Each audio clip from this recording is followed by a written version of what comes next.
The home fitness market in 2020 has really been thriving as quite a few of us seek convenient cardio solutions that we love that also don't break the bank.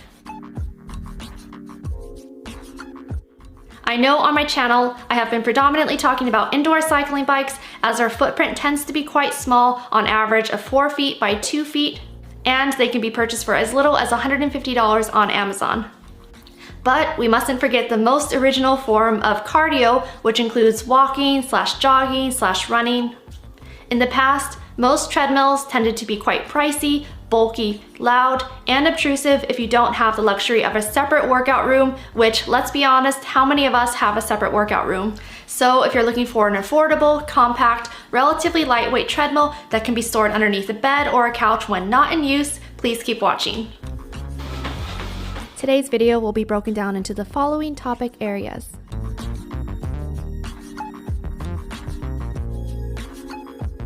This treadmill originally retails on Amazon for $359, but there is a $60 off coupon code, bringing the total to $299. This treadmill has an easy folding mechanism and a soft drop design. When folded, its dimensions are 55.2 inches by 27.8 inches by 5.1 inches in height.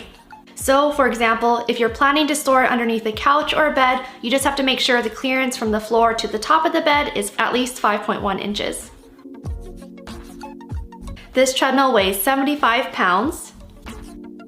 It has a 2.5 peak horsepower motor, providing speeds from 1 to 12 kilometers per hour.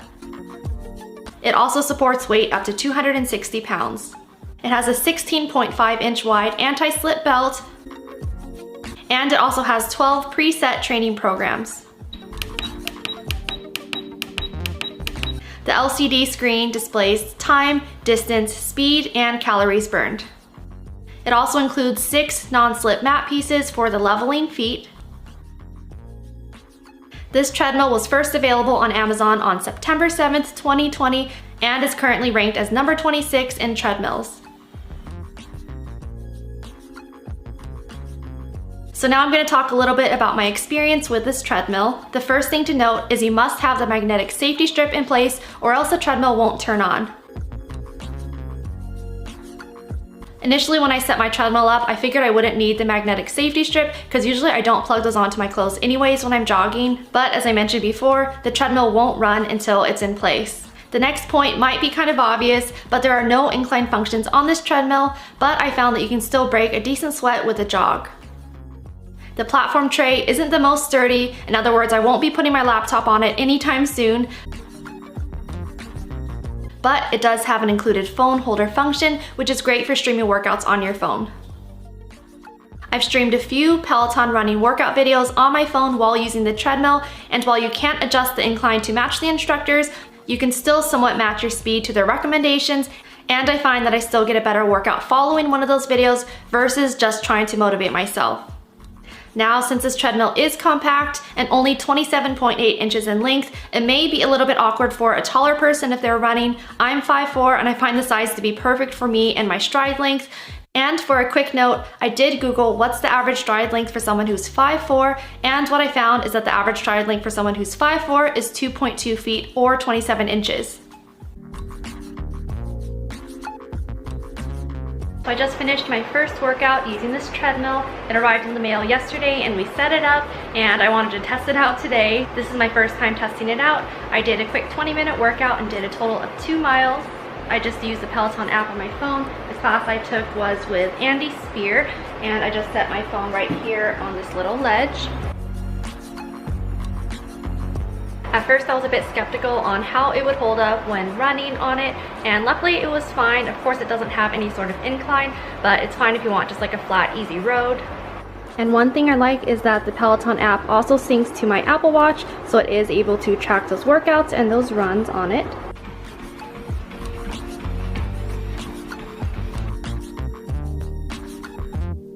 Now I'm going to go over a few pros and cons on this treadmill. The first pro I have is that the price seems quite affordable for a cardio machine that suits a variety of fitness levels. For example, for those new to starting a fitness routine, you can easily start with walking and build up to light jogs.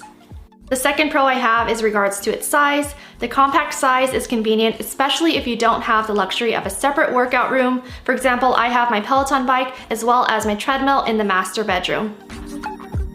The next pro I have is that this treadmill is relatively quiet. It's not as silent as a Peloton, for example, but it's not as loud as, say, a rowing machine.